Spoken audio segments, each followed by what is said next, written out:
புலாவ் பாருங்கள், ரைஸ் எவ்வளோ உதுரு உதுரு உதுரு உதுரு உதுருது. சூப்பர் டேஸ்ட்டாக ப்ளெயின் புலாவு.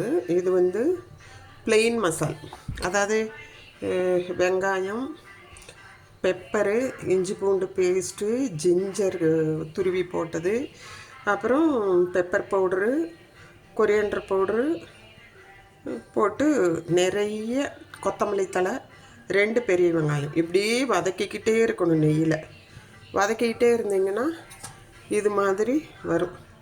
இது வந்து கை வச்சு காமிக்க வேண்டான்ட்டு, இது எங்கள் பொண்ணுக்காக, அவங்க வெஜிடேரியனு, அதனால் தனியாக ஒரு ஆனியன் மசாலான்னு வைங்களேன். நம்ம மட்டனுக்கு எப்படி செய்வோமோ அதே மெத்தடு, ஆனால் தண்ணி தொளித்து கொஞ்சம் நேரம் வேக வைக்கணும். சோம்பு சீரகம் மட்டும் தாளித்தா போதும், வேறு ஒன்றுமே போட வேண்டாம். 2 பெரிய வெங்காயம், நிறைய கொத்தமல்லி தழை, வெங்காயத்தாள் நறுக்கி போட்டு இது போல் பெரட்டி எடுக்கணும். எதுவுமே ரொம்ப நேரம் வேக விட்டு பெரட்டுறது தான் டேஸ்ட்டு சூப்பராக வரும். இது வந்து கூட தயிர் சாதம், ஊறுகாய்.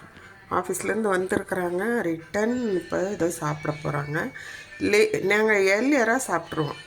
லேட்டாக வந்து பாலோ இல்லை ஒரு டீயோ குடிச்சிட்டு படுத்துருவோம். இங்கே பெங்களூரில் இன்றைக்கி மழை பெய்யுது. இந்த டைமு கந்த சஷ்டி கவசம் ஓடிக்கிட்டு இருக்கு பாருங்கள். இதுதான் ஃபுட்டு அவங்களுக்கு டின்னருக்கு.